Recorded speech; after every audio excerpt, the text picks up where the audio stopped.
Welcome to another edition of the Corner Booth Podcast from the Snowden Deli Restaurant. I'm Aaron Rand, along with Leslie Chesterman, Bill Brownstein of the Gazette, and our special guest today, Dr. Joe Schwarcz. Dr. Joe, thank you for being here. That's fun. Now, before we begin, Bill would like to recap all the things that you have done over the years so people know exactly how long you have been doing this. Bill, it's all yours. Tell everybody what Dr. Joe has done. So basically, Joe's been around since Alexander Graham Bell. He's been on radio, for 43 years. Right. He's written a column in the Gazette for about 30 years. He's got 19 books, and he collects more rubber ducks than anybody I know because nothing suggests quackery like rubber ducks do. Although, Bill, I'm small potatoes in that collectible stuff. Are you serious? Oh, there are people with thousands. Yeah.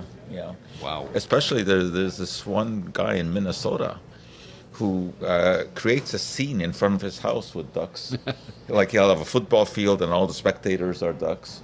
And tourists come and watch There's something to shoot for. Yeah, absolutely. So on the subject of, nobody does pseudoscience or dissects pseudoscience better than you do.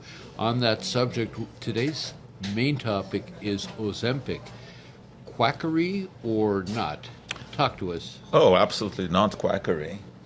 It is a very effective drug, certainly for type 2 diabetes. Right. And a chance discovery was that it also causes weight loss. Correct. And obviously that bandwagon is now rolling along very smoothly. I'm going to stop you for one second. How far back can we go as far as Ozempic having been around before all of this craziness started now with weight loss? It's been around over 10 years as a treatment for type 2 diabetes.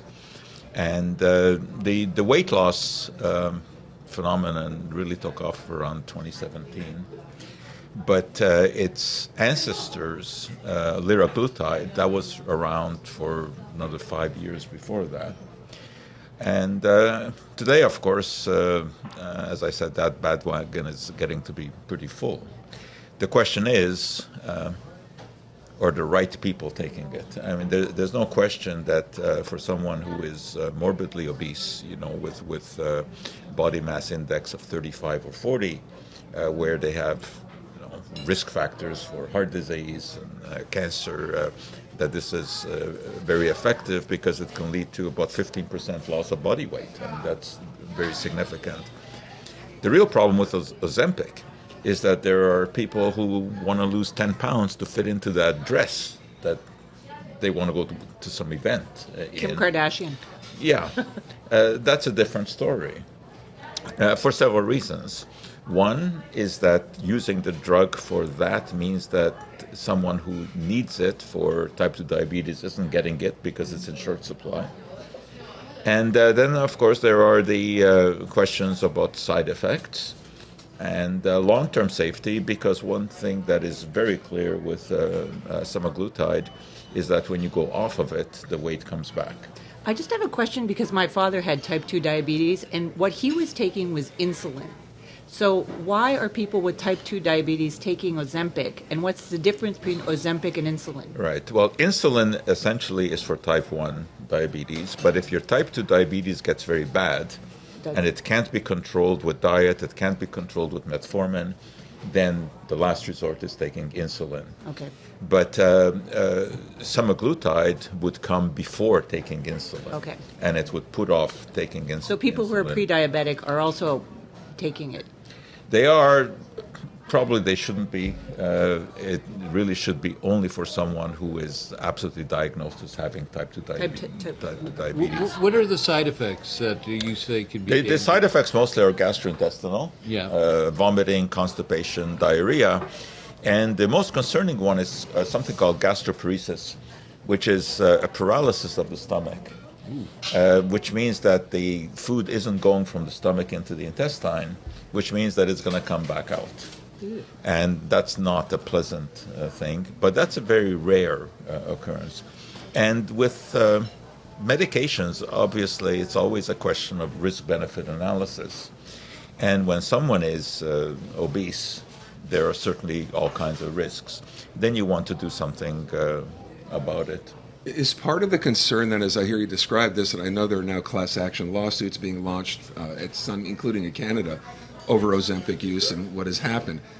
Is this the kind of thing that, you don't need a prescription for this, do you? You can buy this over the counter? Well, not exactly. I mean, you do need a prescription, but there are companies online who will provide a doctor who will give you a prescription with very few questions asked. So that essentially is sort of a black market because you don't even know really what you are getting. Authentic Ozempic, or semaglutide, which is the generic name of it, is manufactured by Novo Nordisk, which is a Danish company. And it is only their product that has gone through all of the rigmarole of testing for safety and toxicity. And when you're buying on the internet, you don't really know what it is that you're getting. And the thing is that the semaglutide molecule itself, which is a peptide, meaning that it's made of amino acids in a chain, is not that difficult to synthesize. Anyone can do that. However, the drug, as it is used by Novo Nordisk, is not only the semaglutide. There is a link to another protein called albumin, which allows it to circulate in the body without it being broken down. And the way that they do that is proprietary. So when you're buying some formulation of semaglutide on the internet, it is not the same thing as buying the real thing. And also there are these so-called compounding pharmacists that will make up a drug. And again, you don't really know what they are doing. My understanding is that for people who have used it, makes you feel very nauseous. I mean, you have no desire to eat, drink, anything. Well, of course, the no desire to eat is one of the selling points. Yes, but right? to the point of nausea. Yeah. But of course, you also have to look at the statistics on the number of people relative to the ones who are taking it who are getting sick. And the fact is that it is relatively few. So when you're talking about side effects of medications in general, Ozempic has a pretty good profile. Yes, you do get the constipation, you get the diarrhea, you get the urge to vomit, but generally when people start with a very small dose of Ozempic, the 0.25 milligrams usually, you don't get very many side effects, and then you can build up to the 1 milligram dose and you mitigate the side effects. So as long as you're under the control of a physician who knows what they're doing, chances are that it's going to work well. But again, you're talking about a medication that has to be taken forever. So, and in terms of long-term consequences, what I always tell people when I get asked about long-term effects of anything is that you don't know long-term effects until the long-term has passed. Right. So, if we're talking long-term, 20, 30 years, don't know. Because it's not been around. What are the basis, as far as you know, of the class action lawsuits that have been launched? It's the gastroparesis, it's this paralysis of the stomach, which is a very rare consequence, but it does happen. And these are the people who launch this, and very often this is, aided and abetted by what we call the ambulance-chasing lawyers, who tell you that, you only have to pay them if they get a settlement on your behalf. Yeah. Again, statistically, the number of people who experience gastroparesis is very, very few. There is also an issue about people who undergo surgery, and the anesthetist has to inform them that they should not take the medication before the surgery because it does interact with the anesthetic. And that also has been one of the factors in these lawsuits. The Corner Booth podcast is brought to you in part by the Snowden Deli, serving Montrealers since 1946 and home of the city's best smoked meat sandwich, the Snowden Deli, DeCarry Boulevard, north of Queen Mary Road. I've been following this podcaster called Scott Galloway, who has talked a lot about Ozempic, and there are a few things that have come up that are quite interesting, and one is that people who are alcoholics and especially cocaine drug addicts it has stopped their cravings for drugs, which is a very interesting side effect, if that can help alcoholics and drug users. It is, absolutely. That's an interesting phenomenon. These are so-called, the accidental observations. Right. But there have been such observations also about depression and suicidal thoughts. Right. It's as with any medication, it's a complex decision to make on who should be taking it and who should not. There's another thing too that he was saying, sorry, which is the Ozempic effect, that airplanes are getting lighter and that this could cause a big problem for junk food companies because people will stop eating a lot of junk food. People could get lighter. He really went into this. Oh yeah, and that's pretty good. I mean, as a restaurant critic, I'd say people eating fewer Doritos, that might be a good Well, thing. I tell you, there's a very interesting stock market connection to that as well, because analysts now have changed their mind about Krispy Kreme stock, which they used to say buy, because of course this was growing. People were guzzling these donuts all over the place. Yes. But now the analysts say hold. Ozempic, buy stocks in Nova. What's the name of it? That's for sure. Yeah, maybe. But it was too late for. Is it too late? Too Okay. late to buy At that the same stock. time, by the way, so Ozempic boat. is that brand name. We have things like Rybelsus, Mounjaro. There are other like copies, Yes. knockoffs as well. Well, Mounjaro is not an exact copy. Mounjaro is made by Eli Lilly, which is a different company. And so far, it turns out to be a better drug because it contains not only semaglutide, but it contains another component as well, which is even more effective. But in Canada, it is not yet available. It's not been passed by Health Canada, so we'll see. So in Canada, it's only Ozempic. Which Is is Wegovy available. too? Wegovy? Wegovy is not available in Canada. Not in Canada. Wegovy is actually just a higher dose of semaglutide, and in the U.S. it's used, but no one can get it because it's That's as a consequence, by the way, I'm told that in Quebec there's a real shortfall. There's been such a run on Ozempic that diabetics aren't even able to get supply, and they said maybe up until March there won't be a regular supply of Ozempic. And the question is, ethically speaking, I mean, don't diabetics deserve this more than people do? Absolutely. And then of course there's also the cost issue, because this costs about $1,000 to $1,500 a month. Whoa! And so if it gets approved, in the U.S. And in Canada as the drug to use for weight control, the economy is not going to be able to sustain that. So, there are many interesting questions about Ozempic, aside from the scientific issues. And because of the price in New York, they said that they actually, I think New York Magazine or something, looked at neighborhoods in New York, and the highest Ozempic using neighborhoods in New York were the richest parts of New York. Of course. They could Yeah, afford that it. is- But yeah, for that makes poor sense. people, is it covered by the government? Is it covered by Medicare? Is it? In Quebec, it can be if the physician asks for it. In the U.S., it depends on the insurer. Right. Some insurers will cover it, some not. But So it costs it's less than a quagmire. gastric bypass. I mean, It costs less than a gastric bypass. Long term. and Yeah. it's probably easier to deal with than because gastric bypass from Well, of course, is terrible. and obviously obesity costs, because these people end up sick, end up in hospital. So the insurance companies have to weigh this, which they obviously are now doing. Now, eventually, the cost will come down, but the production is not so simple. It's not like producing aspirin. It's quite an involved synthesis. So it's going to be a while before they can gear up to, produce enough. I mean, Novo Nordisk has now invested billions of dollars in building a new facility so that they can produce more, just in time to find out that their side effects are going to stop. They're going to have to close it. Yeah. But do the drug companies want to keep us fat and sick? That's a lot of people think that. We hear this about drug companies, that they have cancer drugs that they're hiding because they want to make more money off the ineffective medications. Right. Of course, pharmaceutical companies are interested in making money. Who isn't? I mean, they're not philanthropic enterprises. They want They to also have make the money. OxyContin documentary Of on. course, Of yeah. course. But in the long run, you make money by selling effective, safe drugs. That's how you make money. So, of course they want to sell it, but they're also interested in bringing down the price so that they'll sell more.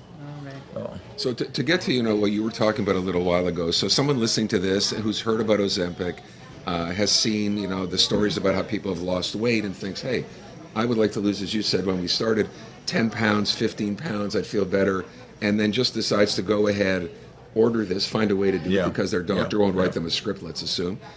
How dangerous is this?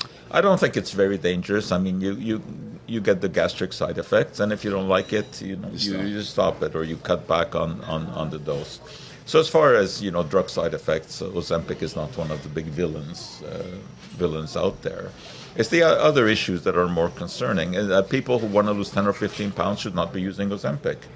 This is for people who are morbidly overweight, who have risk factors for disease. That's when this is applicable.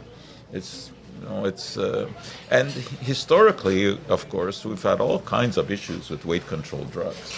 I mean, at one time in the late 1800s, it was thyroid extract that was supposed to be the miracle, rev up your metabolism. Right? Then we had dinitrophenol, which was an explosive. In France, workers in the explosive factory noticed that they were losing weight. So from inhaling the fumes. So that became a drug.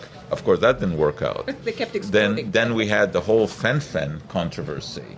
This was fenfluramine combined with phentermine, which at one time was the holy grail of weight loss, until it turned out that it destroyed your heart valve. Are these amphetamines like Judy Garland was taking? Amphetamines were another issue. Oh, not the same one. Yeah, not the same one.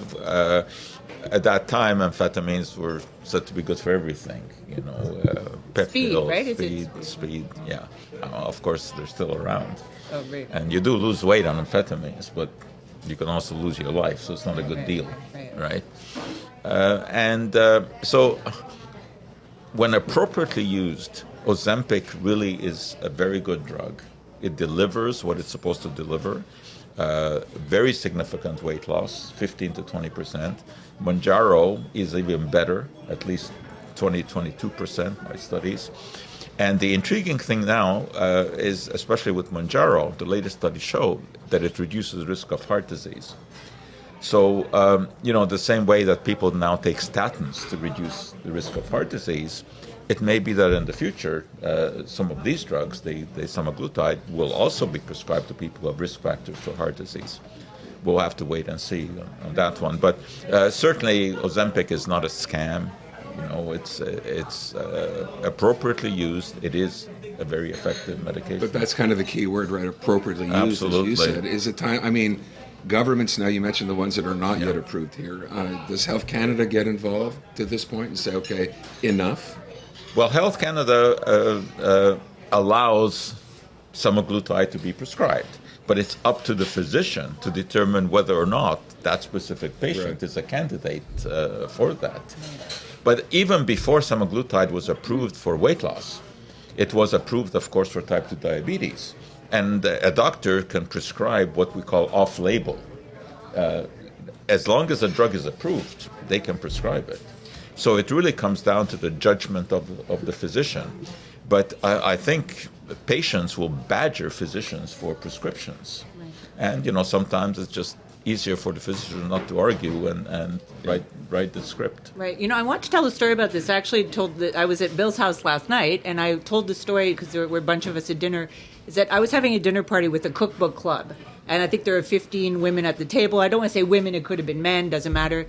And the topic of Ozempic came up. And I'm sure a lot of people, the topic's coming up a lot. And everybody went crazy. So people said, oh, it gives you thyroid cancer. Oh, it's disgusting. Oh, it's terrible, it's terrible. And one girl's very quiet, and she said, when everybody stopped screaming and yelling, she said, my sister has been overweight all of her life. She's been depressed all of her life. She's tried every diet. She's exercised. She's lost weight on Ozempic. And for the first time in her life, she's lost weight and she's happy. Yes. And then we all shut up real fast, right? And I thought there's that thing, too, that there's so much fat shaming that if this is going to be a way for people who have tried diets, who are exercising and not losing weight, that it could be something that could turn things around for people. Absolutely. Well, eat less and exercise more has been the mantra that's going around. Right. It doesn't work. Yeah. We know this. Right. That no matter what the diet is, whether it's the Scarsdale diet, the Atkins diet, the keto diet, over the short term you lose weight because what they all do is control your caloric intake. And there is never going to be a rescinding of the law of thermodynamics. okay, which is calories in and calories out. That's for sure. But we know that eventually the weight comes back. You can't keep eating the low calories Right. unless you are on some kind of medication. And the Ozempic does do that. It does control your appetite. Right, So because you a lot will, of you will and a eat lot of less. us eat because we love to eat, and we live in a city with great food, and it's, Yeah. you know, Well, of course, there are people, mostly in the vegan community, who argue that we're barking up the wrong tree with trying to treat overweight with drugs, because if you just go the beans, rice, and soybean route, Right. well, I mean, you will lose weight, Right. but you have to be a dedicated vegan, and a very small percentage of the population can do that. right. But that can work if you really put your mind to it. And there's that argument, sorry, that obesity, is it a disease or is it that people are being lazy? Right. And this is constantly a topic. Well, that's this is coming where up. the shaming argument comes in, Yeah. and you don't shame people for having cancer, for having heart disease, and they should not be shamed for overweight, because it does have a hormonal connection. We know that there are two major hormones, ghrelin and leptin, in your body, that if they're out of whack, you just will eat more. Right. And it's not your fault. Right. Nobody decides, I want to be fat. Again, Yeah, that's true. So I think it's very important not to do the fat shaming. Yeah. And as you said, and I've spoken to many people who will tell you that it has changed their life because they just feel better about themselves. To Leslie's point, though, as I hear you describe this, I think if it works this well for people who just simply want to be able to lose that weight and keep it off, maybe governments, maybe health authorities should say, look, there are no lasting side effects to this from what we know. Why not let people be able to go ahead and do this because it works and it's not dangerous? Maybe we change our attitude. Healthcare system, too. Well, you yes. know? The economics, of course, play into this, obviously, because if you're going to let everyone have it, the supply just isn't there. And you're talking then about a major part of your economy. Oh, but they're ramping up supply Yeah. because it's become popular, and that'll probably bring the price down, too. Yeah, except that it's not so easy to ramp up the supply. That's one of the big problems now. This is not something that can, all of a sudden be produced on the massive scale that is that is needed. And also, when as I said, it's always a question of risk-benefit profile, evaluating it.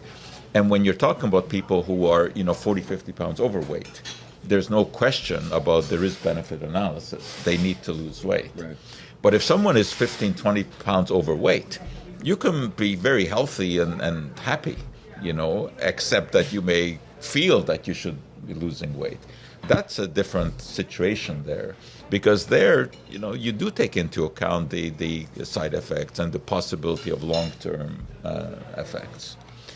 So there's always judgment that is involved. I've heard doctors in the States proclaim that this has been the biggest boon to health since, ironically, insulin, Ozempic. Yeah. Is that an overstatement? Somewhat, but not totally nonsensical. Really?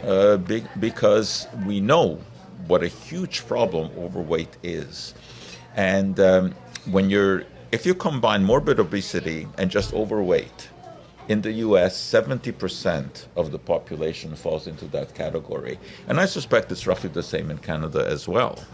And unfortunately, it affects people in the lower economic communities even more, because they're the ones who really don't have the money to eat the broccoli, and They don't even know how to cook it often. They're eating a lot of processed food. it's much easier to go for the cheap pizza and the cheap hamburger. So there's this huge problem, which of course is also a drain on the economy, because eventually these people have to be treated. So if you can curb that by giving them a drug that will curb their appetite and cause them to lose weight, in the long run, it may turn out to be economically profitable. This is so much one of those stories that we're just beginning to learn about, right? Even now, for something that's been around for at least 10 years. So much still to find out. Yes, I mean, just about every science story comes with a but. And every scientific paper ends with more research is needed. Right. You know. That's going to wrap up our corner booth edition today. Thank you, Dr. Joe Schwartz. Does that mean that we now eat this? You can have all It's all that. yours. I've lost my appetite. Or I can tell you this is actually not real. That's plastic. So, but you can take them home. We'll see you again soon from the Stone Deli. Thank you so much for being here.